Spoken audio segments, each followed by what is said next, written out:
Welcome to another episode of Confessions with Yoga the Biker. I am Yoga, and today we are having an interview with Mika. Hey. Okay, so as always, sorry for the shaking. Liar card. Okay, as always, I always ask, what got you into riding? Initially, I read some books a long time ago, and I remember like the main female character rode a Ducati, and that's when I first was like, oh man, think about like riding a motorcycle. And then I met a guy who was president of a motorcycle club, and we were dating. So then he rode, and all his people rode. I'm the only person who didn't ride. Okay. So after that, I always wanted to get my own motorcycle, and like 5 years later, I finally did it. Okay.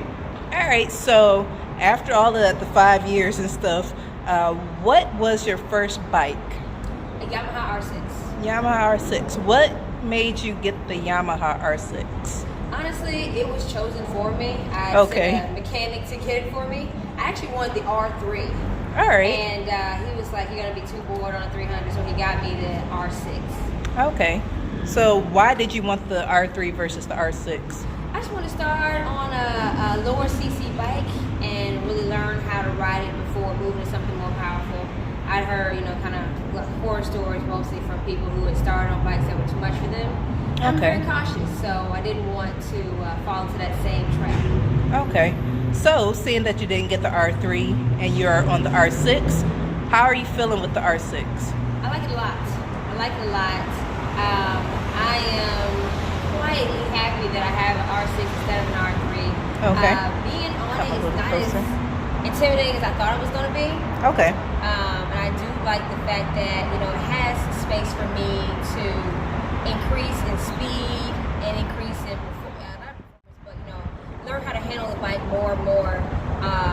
From what I hear people talk about getting kind of topped out after a few months on a 250 or 300, I think that I can grow into this motorcycle and eventually learn to be able to use its full capabilities. Okay. So how are you feeling with the R6? Because you're saying about the capabilities and things of that nature. Because you've been riding how long? It's been like 8 weeks. 8 weeks now? Yeah. Okay. We're at the end of the month, so we're about 8 weeks. All right.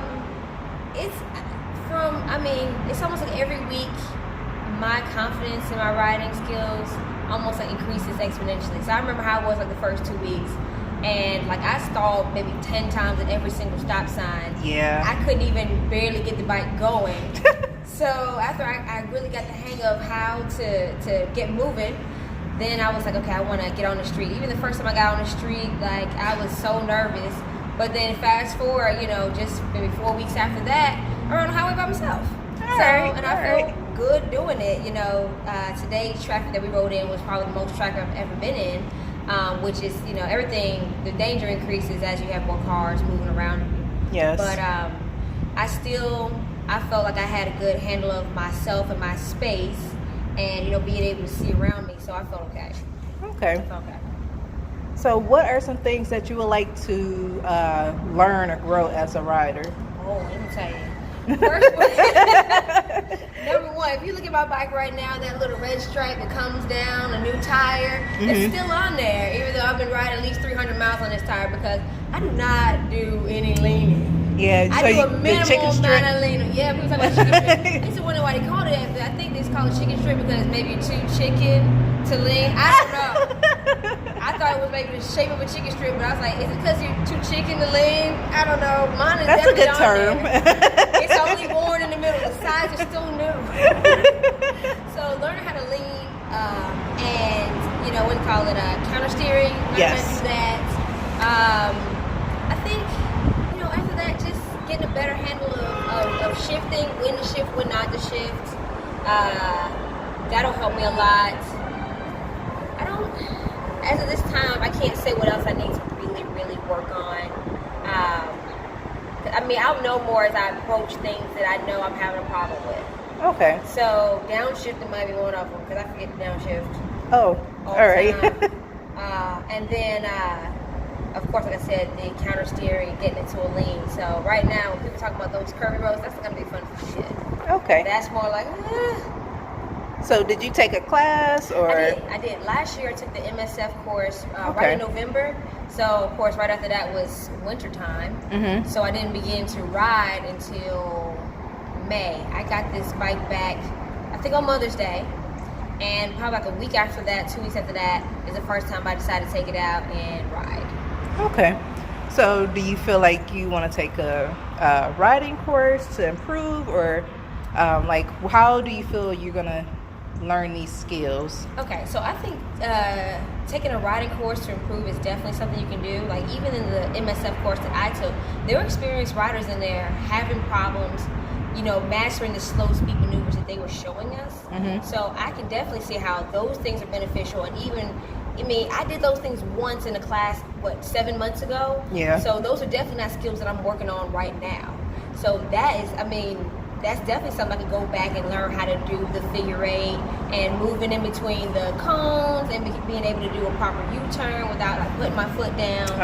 So those are different things I can practice. But they also said they had more classes for even more experienced riders to learn, other techniques during riding. So I know, at every level of riding, whether you have a 256 or 1000 or whatnot, there's always room for improvement. I hear about, watching moto vlogs and stuff, and I hear about skills that people have that I don't even know what they are.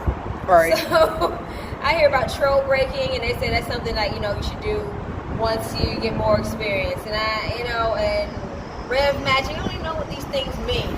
So people are doing them, and I know I'm not doing them. Yep, I get on the bike, I move the bike, Right. I go back to neutral, I don't stall anymore. There we go. Yep. There we go. Those are the things I've mastered. Taking off without stalling is something. Every time I get ready, I'm like, okay, all right, you got it. Don't embarrass yourself in front of these people. Every time. I was a little bit scared behind you. I was like, man, these girls will see me stall.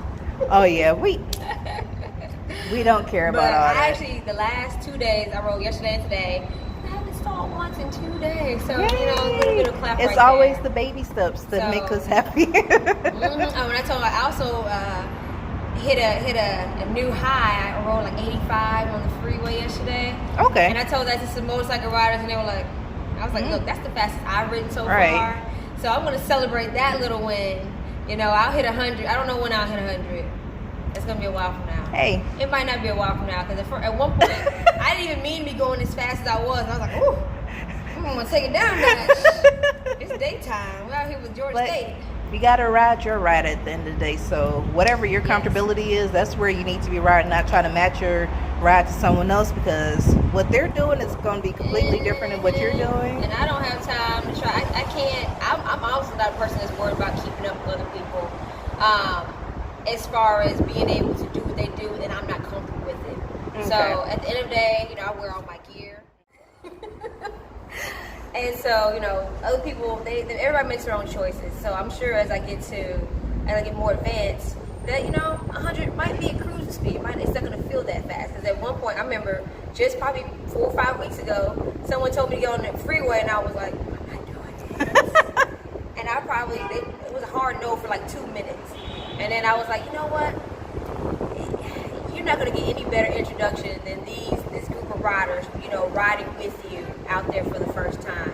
Yes. So that was great. It was very comfortable to have, I had one girl in front of me and one girl behind me. And we're all about 70, 75.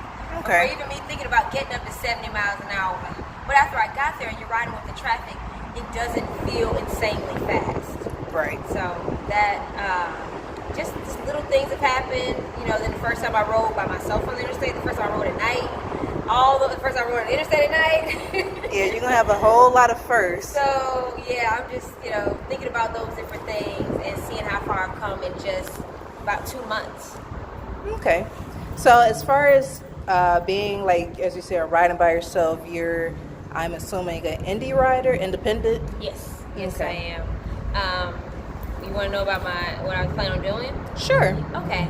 I'm not much of a club person, Okay. so I do not see myself joining a club. I can't say for certain, because if you asked me this time last year if I wouldn't ride a motorcycle, I'd be like, I'm not gonna have no motorcycle. But look at me now. Right. So, if I find an organization that I believe in, and I feel like that group is something that I want to be a part of, then I may join a club. But as of right now, I really don't see me being in a club. Okay. So, but who knows what could happen in the future? Yeah. I'm meeting more and more people, and I mean there are a lot of groups that I really like. So, like I said, liking the group and want to be a part of everything that they do and have to do is a whole different thing. True, very true. Because I'm an indie rider and I enjoy that. Like, I can link up with other indie riders. I can link up with folks that are MCs and SCs, and that's okay. So, at the end of the day, we are riding our rides and enjoying the ride. So that's where I'm at. So. And they're very welcoming. Like it doesn't matter if you're independent. You can come to any of their bike nights, come to any of their functions. And so I'm like, if I can do all of that, and I don't necessarily have to. Just saying. I'm just gonna be around. No hate to the MCs or to the indies. So everybody has their place. Everybody has their place. That's really how it is. Everybody has their place. So it's almost like the person who chooses to join a fraternity or sorority. If you want to be part of an organization, then I mean that's just where your place is. Everybody has a place, and all those organizations have their place. True, very true. So to wrap up, I always ask, what got you into riding? My final question is always, what advice would you give other riders, whether they're new, someone like yourself, someone that's an enthusiast that's trying to see if they want to get into riding, someone that's experienced? What advice overall would you give to riders? Okay, if you're new, the number one advice I would give to all riders is wear your gear. Okay. I'm tired of people who don't wear gear. And I know some people who don't wear helmets and they're proud of it. And I'm sorry, I just have to keep praying for you. You gotta wear your gear. Yeah. I think it's important. It's motorcycle riding in itself is not dangerous, but you're not protected in any way. So even with your skin getting road rash or scraped off or something like that, just do your best to stay safe. That's all I can tell anybody. For everybody, do your best. That's all I can do. How anybody can do is to do their best to be safe. If you're new, I would say definitely take the MSF course. Don't just get on someone's 1000 and start riding, because we don't want to hear about you in the news. Yes. So take the course. It's very informative. Like I said, even when I was taking it, there were people who were experienced riders learning with me some of the things that they were teaching. And also, if you're new or you're an enthusiast and you're thinking about riding, go ahead and take the step and take the course. That's a good way to find and judge whether or not motorcycle riding is for you. Because they even told us during the course, like, some of y'all are going to leave. Some of y'all will be asked to leave. So there were some people who, after the first day, realized that motorcycle riding really wasn't for them. Yeah. As much as they might have thought they liked it, the reality of it wasn't something they enjoyed.